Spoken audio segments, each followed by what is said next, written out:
បាទសួស្តីបងប្អូនទាំងអស់គ្នាថ្ងៃនេះដាក់ promotion តុកពេជ្រនិចយើងទៀតហើយបាទមួយឈុតនេះគឺតម្លៃត្រឹមតែ$17ទេយើងបានកៅអី2ហើយនឹងតុកទូចមួយបាទនេះតុកនេះគឺស្អាតមែនទែនបាទហើយមាន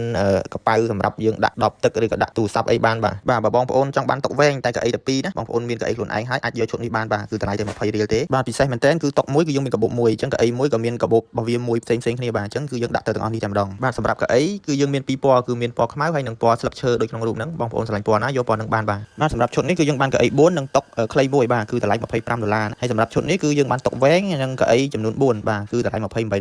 អញ្ចឹងបងប្អូនអាចរើសបានតាមចិត្តយកតុកខ្លីតុកវែងឬក៏កៅអី4កៅអី2កៅអី6អីបានតាមចិត្តបាទហើយនេះគឺជាឈុត$32បាទគឺយើងបានកៅអីដល់ទៅ6ហើយនឹងតុកខ្លីមួយបាទឬក៏បងថាតុកនឹងខ្លីពេកចង់បានតុកវែងវិញបាទតុកវែងក៏យើងមានដែរបាទសម្រាប់តុកវែងហើយនឹងកៅអី6គឺតម្លៃ$35បាទនេះបងប្អូនឆ្លាញ់មួយណាអាចជ្រើសរើសបានតាមចិត្តរើសពណ៌កៅអីបានទាំងអស់បាទបាទតុកនឹងកៅអីហ្នឹងគឺមាំមែនតើបាទមាំហើយសម្រាប់កៅអីហ្នឹងគឺត្រូវទម្ងន់បាន90គីឡូចុះក្រោមបាទបងប្អូនមានតែមួយឈុតនេះទៅងាយស្រួលយកតាមខ្លួនបាទយើងគ្រាន់តែទាញចេញមកគឺប្រើតែម្ដងបាទអីវ៉ាន់យើងមានស្តុកច្រើនបាទបងប្អូនកំងអត់ភ័យខ្លាចអត់បានអីវ៉ាន់ទេបាទនៅតាមខេត្តចាំទៅដល់ចាំឲ្យលុយអ្នកដឹកក៏បានដែរបាទនេះស្តុកយើងទៅចូលច្រើនបាទហើយមានកៅអីពីរប្រភេទទៀតដែលខ្ញុំចង់ណែនាំបងប្អូនបាទកៅអីម៉ូតនេះក៏ស្រួលយកតាមខ្លួនដែរបាទនេះគឺយើងស្ពាយយើងកាន់អីកម្ពស់វាគឺកន្លះម៉ែត្របាទយើងអង្គុយបានទាំងក្មេងទាំងចាស់អង្គុយបានទាំងអស់បាទហើយទ្រទម្ងន់បានដល់200គីឡូបាទនេះយើងគ្រាន់តែទាញចេញមកគឺយើងដាក់អង្គុយបានតែម្ដងបាទតម្លៃតែ$10ទេមានអត់ច្រើនទេបាទបងប្អូនត្រូវការអាចធ្វើការដាក់កំងបានបាទនេះជាប្រភេទជ័រស្វិតបាទជ័រស្វិតមាំតាន់បាទតូចស្រួលយកតាមខ្លួនបាទយើងគ្រាន់តែទាញចេញមកគឺអង្គុយបានតែម្ដងបាទហើយយើងចង់ដាក់ទុកវិញយើងគ្រាន់តែមូលចូលវិញមកជាការស្រេចបាទនេះយើងមាន2000ក្នុងស្តុកបាទមានក្រហមហើយនិងខៀវបាទហើយនេះគឺជាប្រភេទកៅអីដែលយើងរុញនៅក្នុងផ្ទះក៏បានយើងទៅអង្គុយលេងណាក៏បានដែរបាទកូនក្មេងក៏អាចអង្គុយលេងបានឬក៏ធ្វើការងារផ្ទះក៏យើងអាចអង្គុយចុះអង្គុយឡើងបានដែរបាទកង់វាមាំមែនតើបាទ